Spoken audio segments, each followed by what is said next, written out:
राधे राधे, जय श्री कृष्ण। आप सभी का स्वागत है आपके अपने लड्डू गोपाल कृष्णा चैनल में। और अपने प्रभु के नाम से जुड़े हर विषय पे हम लोग यहाँ पे बात करेंगे।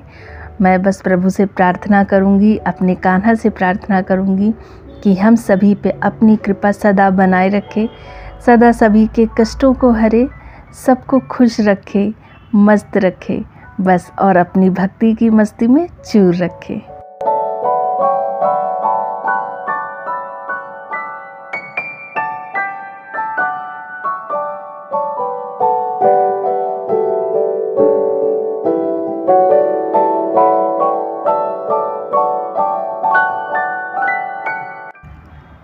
आइए माधव जी का स्नान कराते हैं।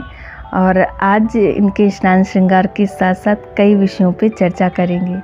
तो पहला विषय तो यही है कि भोग में रखी तुलसी का क्या करें। तो भोग में रखी तुलसी जो होती है, आप वो प्रसाद रूपी है, आप उसे ग्रहण कर सकते हैं और उसको चाय में डाल के भी ले सकते हैं। अगर आप चाय पीते हैं तो आप उसे चाय में डाल लें। आप ऐसे ही पानी के साथ अगर उसको ग्रहण करना चाहते हैं तो उस तरह से भी आप कर सकते हैं।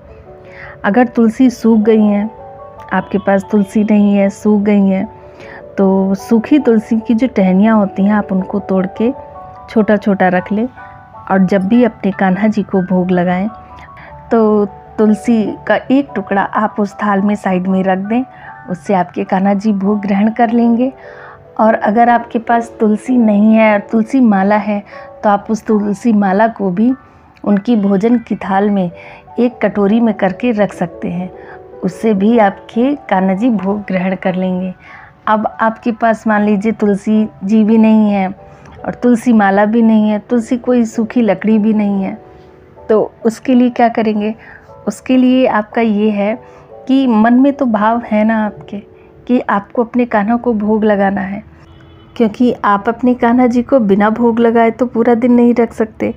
बिना तुलसी के वे भोग लगाएं कैसे, ये भी तो जानना पड़ेगा ना। ये भी परेशानी की बात है। ये हमारे कान्हा जी बिना तुलसी के कुछ भी ग्रहण नहीं करते। लेकिन अगर कभी भी ऐसा, वैसे कोशिश यही रहती है कि ना हो, लेकिन कभी भी अगर ऐसा हो जाए तो अपने भाव को, अपने इतना प्रेम, इतना भाव होना चाहिए आपके अंदर कि आपके कान्हा जी भोग ग्रहण करें। और प्रभु तो वैसे भी आप जितना उनसे प्रेम करेंगे ना, वो तो आपसे कई आगे बढ़ के आपसे प्रेम करेंगे। तो उस प्रेम में आप अपने कान्हा जी को भी भोग लगा सकती हैं, तब भी वो भोग ग्रहण करेंगे।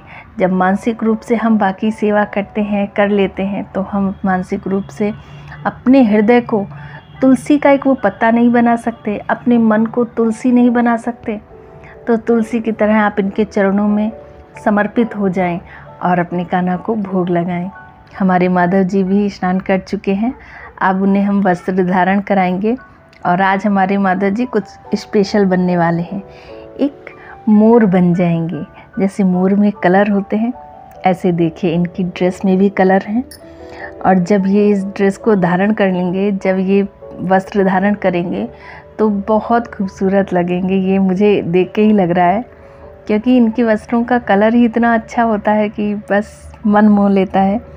देखिए बहुत अच्छे लग रहे हैं। मल्टी कलर में मैंने इसमें लेस लगाई है। ये भी मैंने घर पे ही बनाई है इनकी ड्रेस। तो ये भी वेलवेट की ही है। आप लोग भी बहुत ही आसान तरह से इन सब ड्रेसेस को घर पे बना सकते हैं, बस ज़रूरत है प्रयास करने की, वो करें। देखिए हमारे माधव जी खिल उठे हैं ड्रेस पहनते ही। चलिए इन्हें ड्रेस पहनाते हैं और साथ ही साथ थोड़ा सा बात कर लेते हैं इस पर कि धनतेरस आने वाली है। तो धनतेरस पे हमें अपने माधव जी के लिए, अपने कान्हा जी के लिए क्या खास करना है। तो खास यही करना है कि हम सभी लोग ना अपने लिए तो सोचते हैं कि मुझे अपने लिए ये लेना है, धनतेरस आ गई है तो ये बर्तन लेना है, धनतेरस आ गया झाड़ू लेनी। ये भी तो सोचना है कि धनतेरस है तो हमारे कान्हा जी क्या लेंगे, उनके लिए भी तो कुछ उपहार लाना है। तो अगर आप सोने में लेना चाहते हैं, मैं सभी के विषय में बताऊंगी। देखिए अगर आप सोने में लेना चाहते हैं तो उनको कानों के दे सकते हैं, उनको गले का पेंडेंट दे सकते हैं, आप उन्हें चैन दे सकते हैं, कुछ भी दे सकते हैं गहने के रूप में। उन्हें चांदी में देना है तो चांदी में अगर आप चाहे तो बांसुरी दें। बांसुरी सबसे प्यारी चीज़ है, आप उन्हें चांदी की एक बांसुरी उपहार में दे सकते हैं। उनके चांदी के कानों के भी बनवा सकते हैं, गले का भी चांदी का बनवा सकते हैं, ज़्यादा कुछ नहीं तो चांदी का एक पेंडेंट भी बनवा सकते हैं। चांदी के हाथों के कड़े ले सकते हैं, पैरों के कड़े ले सकते हैं, कमरबंद ले सकते हैं। कमरबंद आप घुंघरू से भी बना सकते हैं। अपने कान्हा जी के लिए, लड्डू गोपाल जी के लिए आप एक छोटी सी कामधेनु ले सकते हैं। और साथ ही साथ अगर आप चाहें तो चांदी की तुलसी आती हैं, आप अपने कान्हा जी, अपने लड्डू गोपाल जी को एक वो चांदी की तुलसी अर्पित कर दें। आपके पास कभी भी अगर तुलसी नहीं है तो वो तुलसी जब इनके पास रहेंगी तो वो सदैव भोग ग्रहण करेंगे, तो आप ऐसा भी कर सकते हैं। और वैसे भी धनतेरस के दिन तो माँ लक्ष्मी की पूजा होती है, धन्वंतरी जी की पूजा होती है और कुबेर जी की पूजा होती है। आप सभी बहुत ही आसान विधि से इन सब की पूजा करें।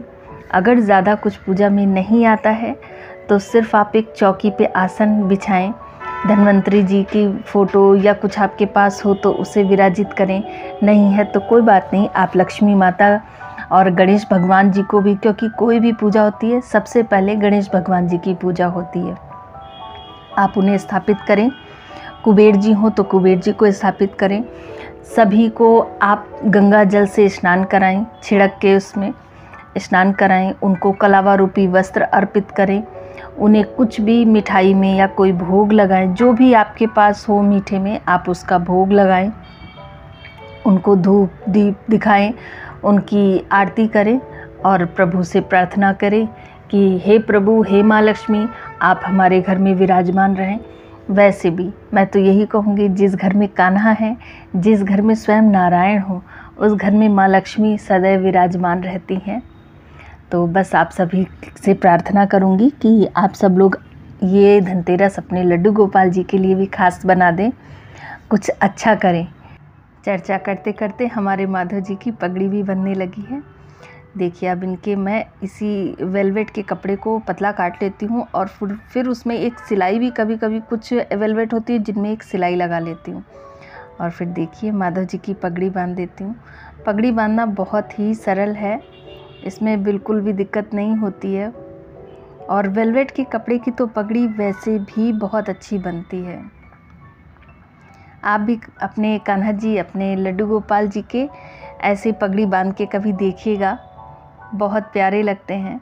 देखिए हमारे माधव जी भी पगड़ी बांध रहे हैं अपनी। कभी कभी बहुत समय लगा देते हैं ये पगड़ी बांधने में और कभी कभी तो बहुत ही जल्दी बंधवा लेते हैं।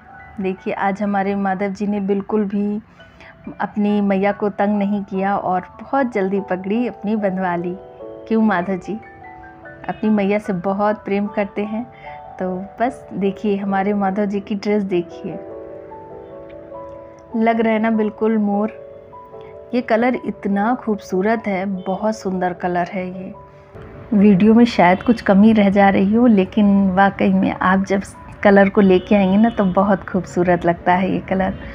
हमारे कान्हा जी खिल उठेंगे, हमारे माधव मुस्कुरा उठेंगे।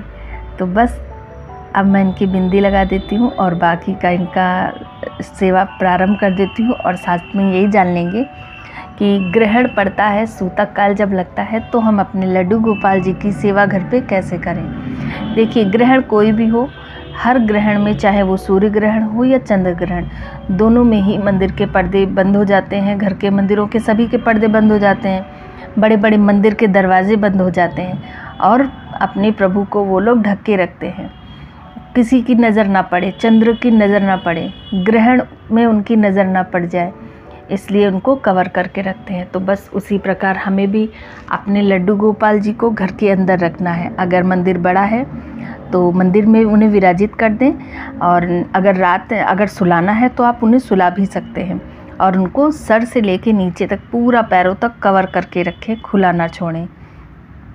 अगर कोई ऐसी व्यवस्था नहीं हो पा रही है तो आप अपने घर के दरवाजे एक कमरे में जहाँ उन्हें विराजित करें वो कमरा चारों तरफ से बंद कर दें। उनके पास भोग ज़रूर रख दें, क्योंकि उन्हें छूना नहीं है। उनकी हर चीज़ में तुलसी दल ज़रूर होना चाहिए। आप घर के भी हर चीज़ में तुलसी दल ज़रूर डालें, और माधव जी के जल में, और या जो भी आप उनके पास फल रखें, मेवा रखें, वो सभी में आप तुलसी दल डाल दें। उसके बाद आप जब ग्रहण ख़त्म हो जाए, अगर सो रहे हैं तो उन्हें जगाएं। अगर आपने कमरे में उन्हें विराजित कर रखा है तो सूता काल ख़त्म होने के बाद अपना कमरा खोलें और अपने कान्हा जी को स्नान कराएं। गंगा जल से पूरा मंदिर पवित्र करें, साफ़ करें, और अपने कान्हा जी को स्नान कराने के बाद उन्हें साफ़ सुथरे वस्त्र पहनाएं। बढ़िया सा भोग बना के कुछ लगाएं, क्योंकि उस समय पता नहीं प्रभु ने कुछ ग्रहण किया या नहीं किया। उसके बाद उन्हें बढ़िया सा भोग लगाएं और फिर उनकी सेवा प्रारंभ कर दें। मेरे माधव जी का भी श्रृंगार पूर्ण हो गया है, तो करिए श्रृंगार दर्शन। और आशा करती हूँ आप सभी को ये चर्चा पसंद आई होगी। आप सभी अपने लड्डू गोपाल जी को प्यारा प्यारा उपहार दें और दिवाली धनतेरस अच्छे से मनाएं, और राधे राधे कहते रहें, हरि नाम जपते रहें।